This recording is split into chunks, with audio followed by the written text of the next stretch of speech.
Біз бүгін 3D сағатын іліп жатырмыз. Мен өте үлкен қылып алмаймын, өйткені себебі ана жерде бізде мешать ететін бір не бар. Неге мына жерде мынандай нені қағып аламыз. Мынандай крючок сияқты шығып тұру керек.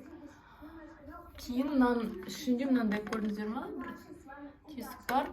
Соған біз бұны кіргіземіз. Іліп қоямыз.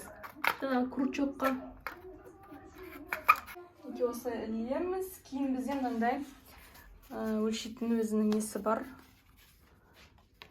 Сандарды осы арқылы іліп қоямыз. Іліп қоямыз. Сандарды осы арқылы, мерка арқылы біз жабыстырамыз. Мен 40 см аламын. Кішкентай алып аламын, үлкен керек емес. Бірінші біз қазір белгілеп аламыз. Мына жерге 40 см точка қоямыз да, ортасынан осы жерге белгілеп аламыз, сосын сандарды жабыстырып шығамыз. Сандар мынандай орналасқан. Неке мына беті клей, қағаз самоклеющий. Неке қара жері, неке уже клей жабыстырылады. Неке мен алып шығып жатырмын сандарды. Римский және бізде тайм деген, яғни сағат деген жазу бар. Ең соңында жабыстырып, уже дүзу жабыстырып болғаннан кейін біз некемінде золотистый түсті. Осыны біз жаңағы сандардың үстіне, қара сандардың үстіне жабыстырып шығамыз. Неке біз бүйтіп белгілеп 40 см сіздер өздеріңіз қалау бойынша осылай белгілеп шығамыз. Барлығын белгілеп болғаннан кейін енді біз сандарды жабыстырамыз.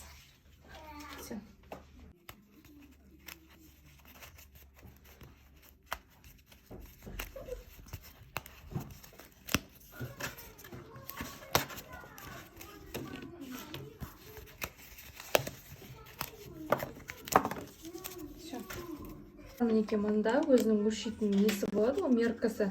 Сол кезде мінеке бізге мысалы 12 керек болса, жоғары жақта да мысалы, или мысалы 3 керек болса, мінеке мынау ішінде мына домалақ мынандай не бар. Соған бүйтіп 3-ті қоямыз үзулеп. Мысалы бізге 7 керек болса, мына ішінде өзінің мінеке мынандай меркасына мынандай тесік бар. Соған 7-ні дүзу қоямыз. Мына жерді дүзу қоямыз, 7-ге апарамыз. Сосын бүйтіп апарамызда біз мысалы қазір 40 см істеп отырмын. 40 см-ге апарып, мінеке мен жерде 7 болады бізде. Көрдіңіздер? 7. 8 керек болса, неде 8. 8-ге апарамыз домалақты. Мінеке көрдіңіздер? Стрелка қалай қарап тұр? 8 міне мына жерде болады бізде. 8 мына жерде болады. Бұны барлығы бізде дүп-түзу болып шығады. Қыздармен жабыстырған кезде, мысалы, сандарды жабыстырып шықтым, сөз жабыстырып шықтым. Сонда мынау сандарды мен толық алған жоқпын астын. Өйткені қате кеткен кезде алып қайта жабыстыруға болады. Өйткені астын толық алып тастасаңыздар, сосын ол бір алғаннан кейін екінші қайттан жабыстыра алмайды. Одан солай сіздерге кеңес беремін. Енді осыған астындағы наклейкаларын толық ауыстырып, қайттан жабыстырып шығамыз. Сосын бетінен ана сары өзінің наклейкасын жабыстырамыз.